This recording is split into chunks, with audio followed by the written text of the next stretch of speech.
ये एक काल्पनिक कहानी है और दिल को गहराइयों तक छू जाने वाली।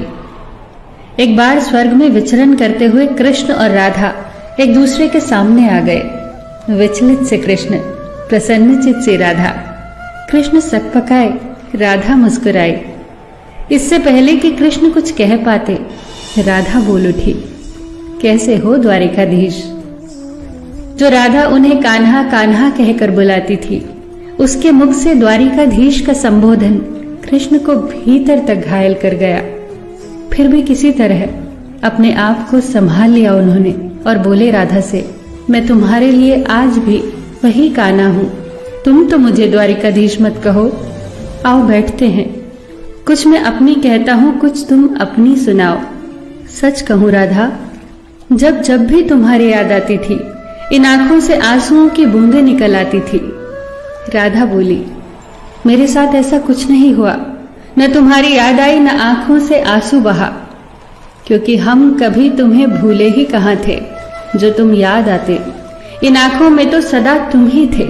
कहीं आंसुओं के साथ निकल न जाओ, इसलिए रोते भी नहीं थे। कान्हा, प्रेम से अलग होने पर तुमने क्या खोया, इसका एक आईना दिखाऊं तुम्हें। कुछ कड़वे सच प्रश्न सुन पाओ तो सुनाऊं। कभी सोचा है इस तरक्की में तुम कितने बिछड़ गए। यमुना के मीठे पानी से जिंदगी की शुरुआत की और समुद्र के खारे पानी तक पहुंच गए। एक उंगली पर चलने वाले सुदर्शन चक्र पर भरोसा कर लिया और 10 उंगलियों पर चलने वाली बांसुरी को भूल गए। कान्हा, जब तुम प्रेम से जुड़े थे तो जो उंगली गोवर्धन पर्वत उठाकर लोगों को विनाश से बचाती थी, प्रेम से अलग होने पर वही उंगली क्या क्या रंग दिखाने लगी। सुदर्शन चक्र उठाकर विनाश के काम आने लगी। कान्हा और द्वारिकाधीश में क्या अंतर होता है बताऊं? कान्हा होते तो तुम सुदामा के घर जाते, सुदामा तुम्हारे घर नहीं आता। युद्ध में और प्रेम में यही तो फर्क होता है। युद्ध में आप मिटाकर जीतते हैं और प्रेम में आप मिटकर जीतते हैं।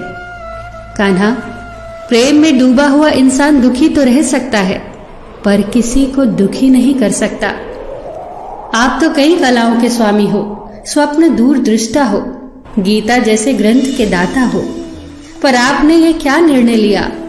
आपने अपनी पूरी सेना कौरवों को सौंप दी और अपने आप को पांडवों के साथ कर लिया।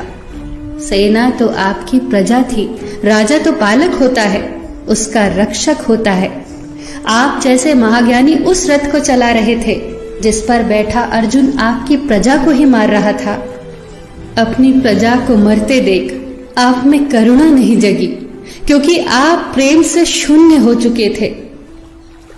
आज भी धरती पर जाकर देखो, आपकी द्वारिकाधीश वाली छवि को ढूंढते रह जाओगे। हर जगह, हर मंदिर में मेरे ही साथ खड़े नजर आओगे। मैं जानती हूं कान्हा, लोग गीता के ज्ञान की बात करते हैं, उसके महत्व की बात करते हैं, पर धरती के लोग युद्ध वाले द्वारिकाधीश पर नहीं, प्रेम वाले कान्हा पर भरोसा करते हैं।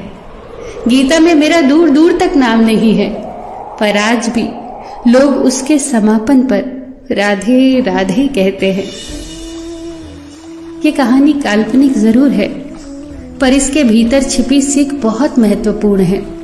श्री कृष्ण के पास कभी किसी प्रश्न का उत्तर ना हो, ऐसा तो हो ही नहीं सकता, परंतु राधा द्वारा लगाए गए प्रश्न चिन्हों पर कान्हा मौन रहे।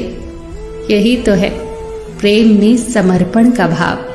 पराक्रम में हमें हर किसी को हराना होता है, तब भी हम जीत कर भी हार जाते हैं, परंतु प्रेम में एक ही कईयों का दिल जीत लेता है।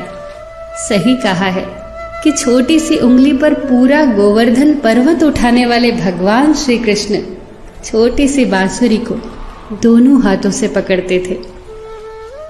फिर मिलेंगे दोस्तों अगली कहानी के साथ। तब तक के लिए अपना ख्याल रखना और हमेशा मुस्कुराते रहना।